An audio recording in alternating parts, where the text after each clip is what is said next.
Not tonight or any night ever again. Those were the exact words my husband, Jason, said while scrolling through his phone, his thumb moving like he was swiping away a notification instead of dismantling 6 years of marriage. He didn't raise his voice. He didn't hesitate. He just announced it, calm, final, almost bored. No more intimacy. No more affection. No explanation. No discussion. I sat there on the edge of our couch, frozen, wondering if I had misheard him or if this was just another one of his self-discipline challenges he picked up from the podcast that told men feelings were weaknesses and wives were distractions. But he didn't clarify. He didn't even look up. And in that thick, suffocating silence, something inside me didn't just break. It shifted. If my husband had already checked out of our marriage, maybe it was time I stopped waiting at the door. My name is Rachel Miller, and this is how I stopped begging to be wanted. Before Jason uttered those 6 words that hollowed out our marriage, I would have told you we were fine. Maybe not passion movie fine, but stable, grown-up fine. We had routines, inside jokes, matching toothbrush holders, a shared Spotify playlist called Road Trips and Rainy Nights. We weren't perfect, but we weren't fighting either. And in marriage, silence starts to feel like evidence of peace instead of evidence of distance. I was 29, working as a project manager at a tech company in Seattle, structured, organized, addicted to Gantt charts and color-coded calendars. Jason, 31, was in sales for a fintech startup. He was charming, charismatic, the kind of guy who could sell an iron door to a submarine. That confidence was what drew me in back in college, when we bonded over cheap coffee and the shared delusion that adulthood would be easier than midterms. The first few years of marriage were good. Intimate. Connected. We took spontaneous weekend trips to Portland, kissed in grocery aisles and spent entire Sundays in bed, legs tangled, laughing about absolutely nothing. I thought that was our foundation, solid, reliable, something to build on. But foundations crack quietly. The first shift was subtle. Jason stopped touching me first. Not dramatically. Just fewer casual arm touches, fewer forehead kisses, fewer come here moments when we passed each other in the kitchen. I noticed, but I didn't panic. People have ruts. Then came the second shift. He became obsessed with self-discipline content. Podcasts, YouTube gurus, Reddit threads titled things like, "Stop Wasting Masculine Energy," and "Intimacy is a Distraction from Greatness." He started waking up at 5 a.m. to optimize his potential, while listening to men online tell him wives drain ambition. When I teased him about his new monk warrior routine, he didn't laugh. "I'm trying to level up, Rachel. You wouldn't understand." I brushed it off as a phase, like the time he tried intermittent fasting for exactly 4 days or bought $600 worth of crypto because a guy on TikTok said, "Trust me." But this time something hardened in him. His discipline wasn't about growth, it was about withdrawal. Our intimacy faded from weekly to monthly to later, "I'm tired," to nothing but a polite kiss on the forehead, like I was a relative he respected, not a wife he loved. One night I asked softly, "Do you still want me?" He sighed like I'd interrupted his meditation. "It's not about wanting you. I'm focusing my energy elsewhere." I should have listened to that sentence harder. Back then, I still believed effort could fix anything. I didn't know I was the only one still trying. The night Jason finally said the words, nothing was dramatic at first. No slammed doors, no screaming match, no stormy music playing in the background like some tragic Netflix scene. Just leftover Thai takeout, an episode of a true crime documentary, and the soft hum of the dishwasher. I sat beside him on the couch, legs pulled under me, trying to slide closer the way I always did. Leaning my head on his shoulder, a small kiss to his jaw, fingers brushing his arm. It was subtle, familiar, intimate in the way married couples develop their own language. He stiffened like my touch burned. First I laughed it off. "Relax, I'm not trying to steal your soul. Just saying hi." He didn't laugh back. So I tried again, gentler this time, just resting my palm on his chest. That's when he paused the TV, locked his phone, and finally looked at me. Not with anger. Not with sadness. Just detachment. "Rachel, stop." I froze mid-gesture. "Stop what?" He sighed, as if explaining instructions I should have already memorized. "This. The kissing, the touching, trying to initiate. I'm done with all of that." A cold wave rolled through me. "Done as in tonight?" His eyes didn't flinch. Not tonight or any night ever again. For a moment, the room rang with silence so heavy I felt my heartbeat struggle against it. I blinked, waiting for him to laugh. To say he misspoke. To soften it. He didn't. I swallowed hard. Jason, you can't just decide that without talking to me. We're married. He leaned back, arms crossed. I did talk to you. Just now. No, I whispered, voice cracking. You made a declaration. That's not a conversation. He shrugged, tone too calm. I don't want intimacy distracting me anymore. I'm working on myself. My goals. I'm not wasting energy on sex. There it was, the ideology he'd been absorbing like gospel. Jason, intimacy isn't an inconvenience. It's connection. It's us. He shook his head. If your self-worth depends on sex, that's something you need to fix, not me. My chest tightened. That's not what I said. Look, I'm happy with our setup, house, stability, partnership. You get a husband, I get support. That's enough. The way he said support made it sound like I was payroll, not a partner. I stood up, backing away a step as my voice wavered. So you want a roommate with shared bills, not a wife. I want efficiency, he corrected. Emotional chaos and physical neediness are weaknesses. That sentence felt like a slap. I stared at him, realizing I no longer recognized the man on that couch. Jason, do you still love me? He looked me dead in the eyes. Love isn't about physical access to my body. It was the first moment I truly understood how far away he'd drifted. Not uninterested. Not conflicted. Gone. That night, he slept soundly in our bed like nothing had happened. I curled up on the couch, staring at the glow of the streetlights through our blinds, repeating the words over and over like a broken mantra. Not tonight or any night ever again. And somewhere between grief and numbness, a different sentence formed in my mind, so quiet I barely heard it. Then I need to stop living my life waiting for him to change. The morning after his declaration, Jason acted like nothing happened. He brewed coffee, folded laundry, even asked if I wanted eggs like we were rehearsing some sitcom marriage where last night's emotional earthquake was just a deleted scene. I watched him move around the kitchen, robotic and calm, while I sat at the table gripping my mug so tight my fingers shook. Finally, I whispered, "We need to talk about what you said." He didn't even turn around. "There's nothing to talk about." I set a boundary. "A boundary is I don't like when you raise your voice," I shot back. Not eliminating physical intimacy from a marriage without warning. He poured his coffee. Same thing. My body, my rules.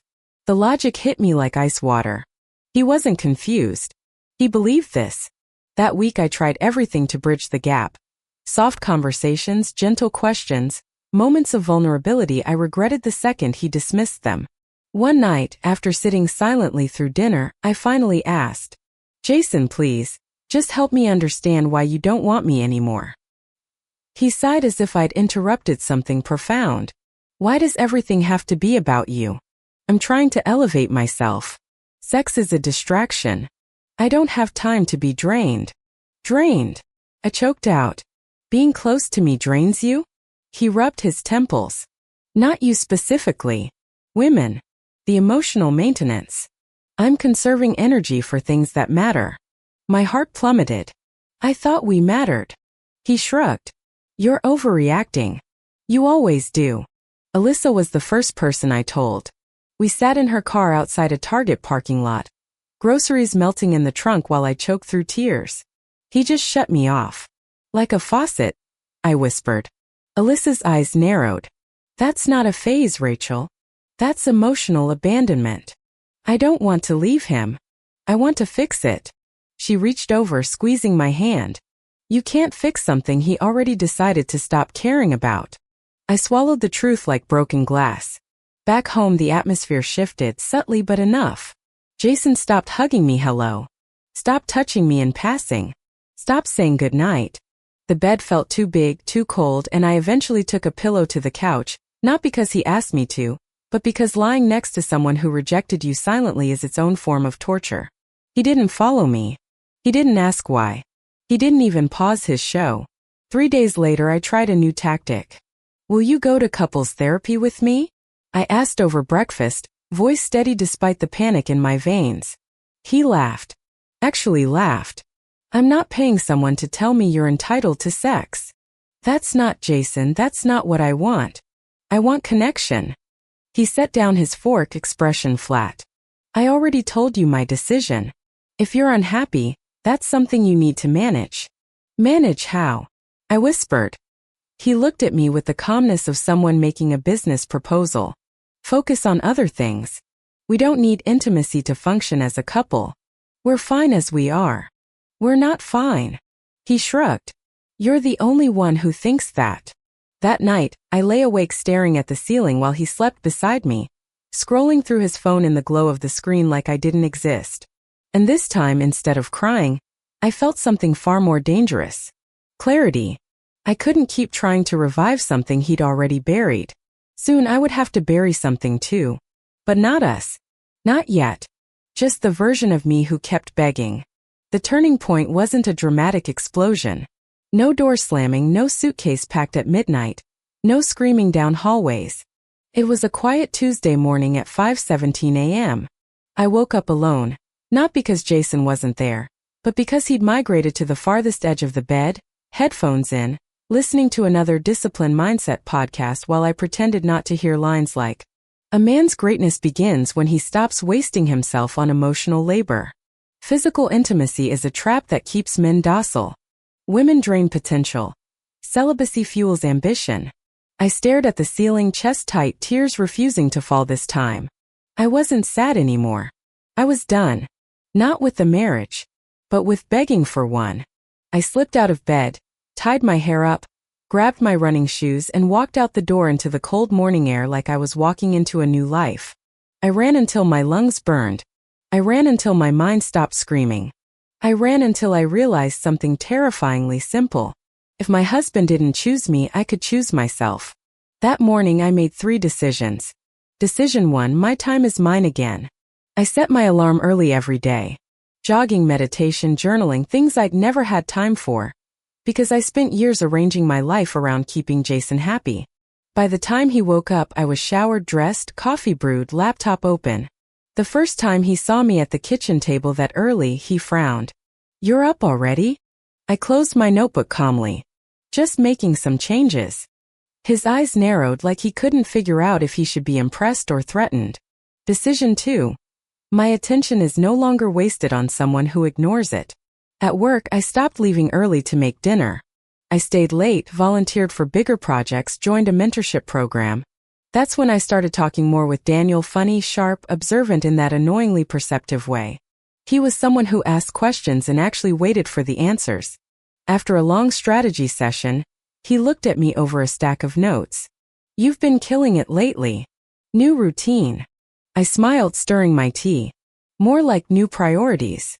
He didn't pry. He just nodded like he understood more than he said. Decision 3. My resources belong to the version of me I'm becoming, not the version he abandoned. Jason and I had a joint account, but we also kept separate personal accounts for fun money. He hadn't noticed that while he bought supplements, gym gear, and subscriptions to mindset courses, I quietly opened a third account in my name only. Not secret. Just private. Every promotion bonus, freelance payment, and expense reimbursement went there. Alyssa called it my exit fund. Called it insurance. Over coffee one afternoon, she grinned at me across the cafe table. "You're glowing again. It's weird. I didn't realize how dim you'd gotten." I exhaled, staring into my cup. I was waiting. For affection. For attention. For him to come back to me. She reached over, squeezing my arm. "Now you're coming back to yourself." At home, Jason started noticing the shift. One night, as I packed my gym bag, he leaned against the doorframe. "You've been busy lately." I zipped the bag. "You said I should focus on other things." "I meant hobbies, not disappearing from the house." "I'm not disappearing. I'm just not sitting here waiting for you to acknowledge me." He opened his mouth, then closed it. Confused, irritated, threatened all at once. "I didn't think you'd take it so personally." I smiled, calm and steady. "You didn't think about me at all." And then I walked past him. In that moment, I didn't feel small. I didn't feel rejected. I felt free. The first real shift happened the night I came home late from a networking mixer. Jason was already on the couch, scrolling through TikTok, a half-eaten protein bar on the coffee table. Normally, I'd walk in, kiss his cheek, ask about his day, sit beside him because that's what wives do. This time I dropped my heels near the door, poured myself tea, and sat at the dining table finishing notes from the event. He didn't like that. "You're home late," he said, eyes still glued to his feed. I kept typing. "Work thing. Thought we were having dinner together." I glanced at the untouched takeout container. "You didn't ask. You ordered for one." His jaw twitched. "Could have texted." I finally looked up. "Like how you could have talked to me before deciding intimacy didn't exist in our marriage anymore?" Silence. Heavy, sharp. He turned back to his phone. Over the next few weeks, I kept redirecting my energy outward. Gym after work. Saturday photography hikes. Certification classes. Coffee meetings with industry mentors. Quiet early mornings just for myself. And suddenly Jason noticed. Not because he missed me, but because my availability stopped being guaranteed. One night, as I applied mascara before heading out to a professional women's meetup, he lingered in the doorway. "You've been dressing up a lot lately." I capped the mascara. "I like feeling good in my own skin." "You didn't used to care this much." I shrugged. "I didn't used to have a reason not to stay home." That landed like a slap. He crossed his arms. "Is this about punishing me?" I met his eyes in the mirror. "No. It's about not punishing myself anymore." His expression flickered. Confusion, insecurity, irritation. Then came Daniel. Nothing romantic. Nothing inappropriate. Just someone who noticed things. During a late-night strategy session, I was stretching my wrists after hours of typing when he said softly, "You work like someone who forgot she deserves help." My breath caught, not because he flirted but because someone saw me. On the way out, he walked beside me to the parking lot. "You okay?" "Getting there." He nodded, no probing questions. "If you ever need someone in your corner professionally, I'm there." No ulterior motives. Just support. I hadn't realized how starved I was for that until it appeared. Jason felt the shift. One Saturday morning, I was packing my camera gear for sunrise shots. He leaned against the fridge, arms folded. "Where are you going this time?" "Discovery Park." "Golden hour's perfect." "Alone." "For now." He scoffed. "You never used to be out all the time." I zipped the case slowly. "You never used to make me feel like leaving was easier than staying." He blinked like the sentence hit somewhere he hadn't armored. "I just don't want to lose you," he muttered, almost too quiet. I paused. It was the closest thing to vulnerability I'd heard in months. "Then maybe you should have cared before I had to save myself." The breaking point of this chapter came unexpectedly. We were getting ready for bed, me on the left, him on the right, a canyon of silence between us, when he reached out, fingers brushing my wrist. Not romantic. Not tender. Possessive. "I don't like how distant you've been." I pulled my hand gently away. "I learned it from you." His voice tightened. "You're my wife. You should be here." I looked at him, eyes tired instead of angry. "You stopped being my husband long before I stopped being your wife." He opened his mouth to argue, but I turned off the light. And for the first time in a long time, I slept peacefully. Not because things were fixed, but because I finally stopped holding the pieces. It happened on a Thursday. Not a dramatic one. Just another gray Seattle morning where the sky looked as exhausted as I felt. I was packing my lunch for work when Jason stormed through the door midday. Eyes red, tie loose, laptop bag slung over his shoulder like dead weight. I blinked. He never came home early. "You're home now?" I asked carefully. He dropped his bag so hard the keys inside rattled like shattered bones. "They let me go." No build-up. No warning. Just raw defeat. I set the knife down slowly. "Jason, I'm sorry. What happened?" He paced the kitchen, hands flying as he spoke. "The company's restructuring. They're cutting roles that aren't essential. Apparently, all my hard work doesn't matter. They replaced me with someone younger, cheaper. Probably some intern who still eats ramen." His voice cracked. Anger, panic, ego collapsing all at once. I stepped toward him. Do you want to talk it through? Maybe we can. He snapped. No, Rachel. I don't want to talk. I'm tired of talking. Talking doesn't fix anything. I froze. He kept going. You think you're better than me now? Running around with your new routine, your new friends, your new life, while I'm drowning. I inhaled sharply. Jason, all I did was stop waiting on you. That's not abandoning you. He laughed bitterly. You love saying things that sound deep but mean nothing.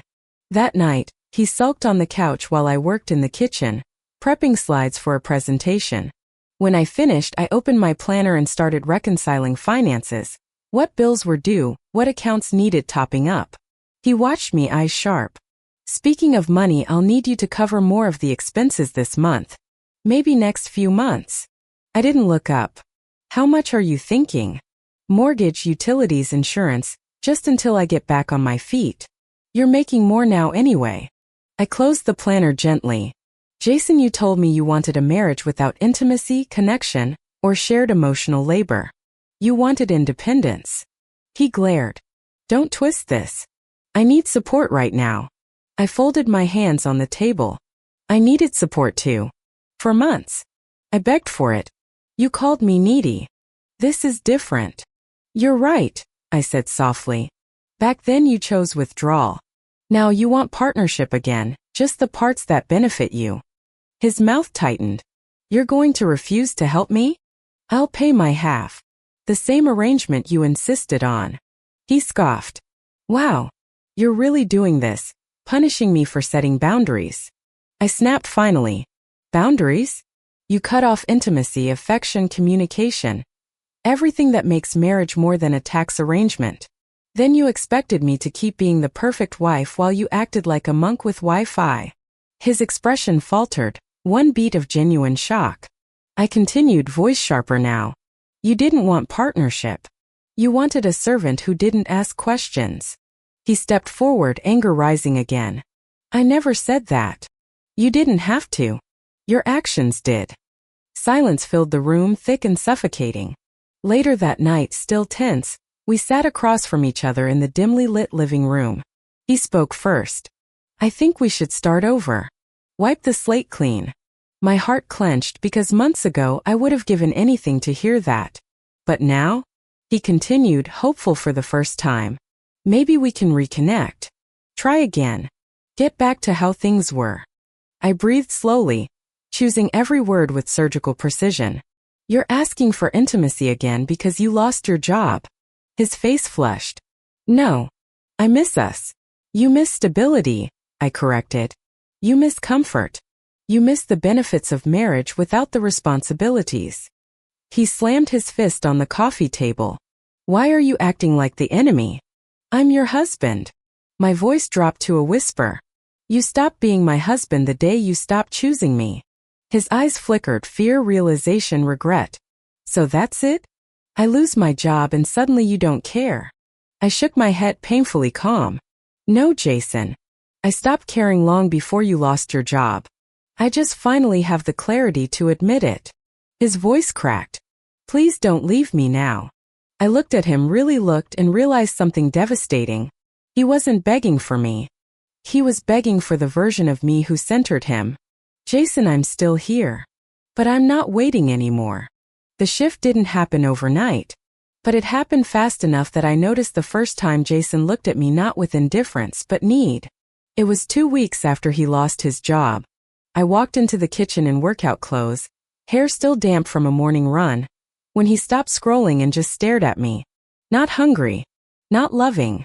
Desperate. You look different, he murmured. I tied my shoelace tighter. I feel different. He swallowed. Can we talk? Like really talk? I leaned against the counter, arms crossed. About what? He exhaled, a shaky breath. Us. I think I messed up. The sentence hit like thunder, too late, too soft, too familiar. I didn't rush to comfort him this time. Jason, what exactly did you mess up? He rubbed the back of his neck, pacing. I shut down. I pushed you away. I thought I needed discipline, space, control, not intimacy. But I was wrong. I miss being close to you. I blinked slowly. Do you miss me? Or do you miss not being alone? He froze. I watched the truth hit him like a mirror he didn't want to face. That night he knocked on my bedroom door, quiet, almost childlike. Ratch? Can I come in? I opened the door halfway. He stepped inside, hands shaking slightly. I want to fix things. I want us to try again. Really try. My heart twisted. For months I dreamed of hearing those words. Now they just felt delayed. What changed? I asked softly. His voice cracked. I realized life is harder without you. I need you. There it was. Not I love you. Not I choose you. Just I need you. My chest tightened with tired ache. Why didn't you need me when I was falling apart? I whispered. He shut his eyes, inhaling sharply. I thought pushing you away made me stronger. I thought needing no one made me superior. And now I know it just made me lonely. I sat at the edge of the bed staring at my hands. Jason, I begged you to go to therapy. To touch me. To talk. To fight for us. I begged until there was nothing left of me. He sat beside me, voice trembling.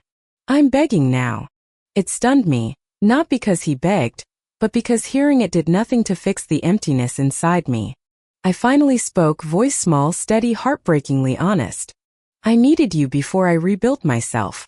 Now that I'm whole again, I don't need a partner who only shows up when he's falling apart. His eyes widened, this time with fear, not anger. Please, Rachel. We can go to counseling, we can reconnect, I'll do anything, just don't give up. I stood up slowly. I'm not giving up, I said. I'm moving on. The conversation spiraled from pleading to bargaining to rage. So what, you're just going to run off to that Daniel guy? I glanced at him, exhausted. This isn't about another man. It's about the woman I became when you stopped loving me. He choked out a bitter laugh. You're throwing away 6 years over sex? I stared him down. No. I'm leaving because you threw away 6 years and called it self-improvement. His shoulders collapsed. He covered his face with his hands, voice muffled and raw. I don't want to lose you. Please. I placed a folder on the bed, legal documents neatly clipped. Jason looked up, eyes red. What's that? Next steps. We don't have to turn this into a war. But I'm not staying in a marriage you abandoned months ago. His voice cracked into a whisper. So that's it, this is over? I held his gaze. No.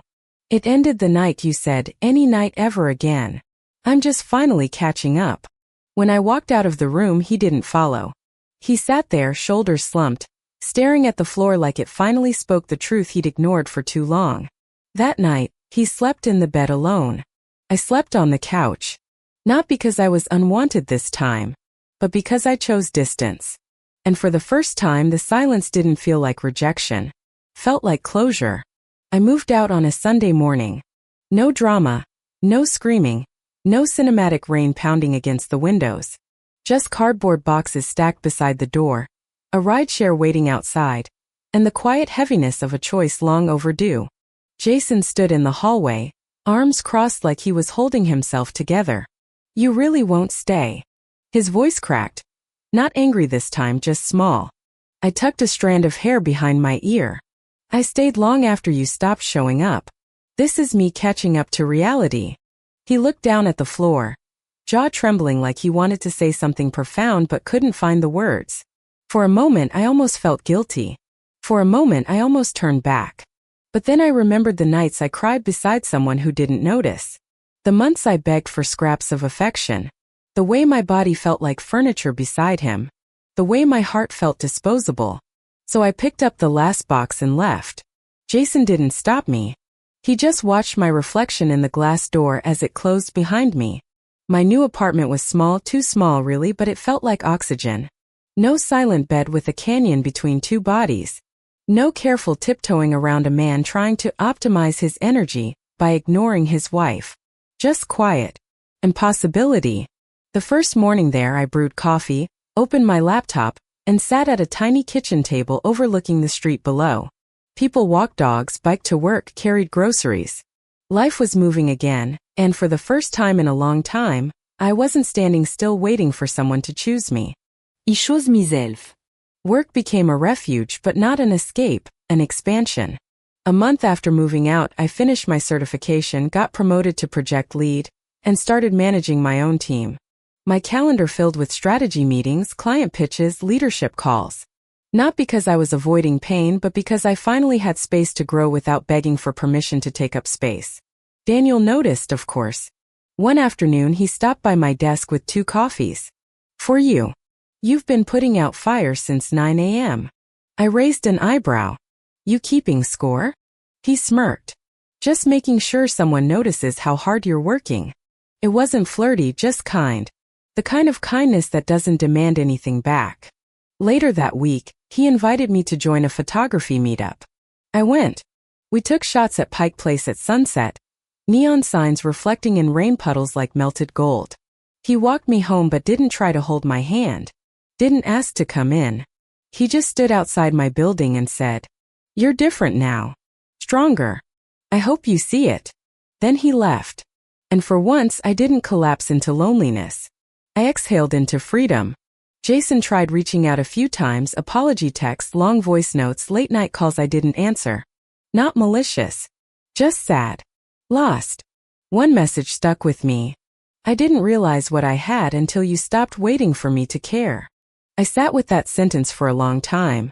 Not because it made me miss him, but because I realized how long I had lived craving exactly that acknowledgement. I didn't need it anymore. I replied only once. "I hope you find a version of yourself you can live with. But I'm not coming back." No anger. No hatred. No bitterness. Just closure. Months passed. Seasons changed. I traveled. I led new projects. I filled my apartment with framed photos, mountain silhouettes, city lights, portraits of strangers whose stories I didn't know but admired anyway. One night, standing on my balcony with a glass of wine, I finally understood something I couldn't see before. I hadn't redirected my time, attention, and resources to spite Jason. I redirected them because I had spent years directing them at someone who never reciprocated. I didn't leave to find a new love. I left because I finally found myself. If someone new enters my life, whether that person is Daniel or someone I haven't met yet, it won't be because I'm lonely. It will be because I am whole. And if one day I choose to love again, it won't be from desperation or fear of being alone. It will be a choice, not a plea. Because that's what I learned in the silence Jason left behind. Love isn't something you beg for. It's something you build with someone who's building back. And I will never again stay where I'm only wanted when I walk away.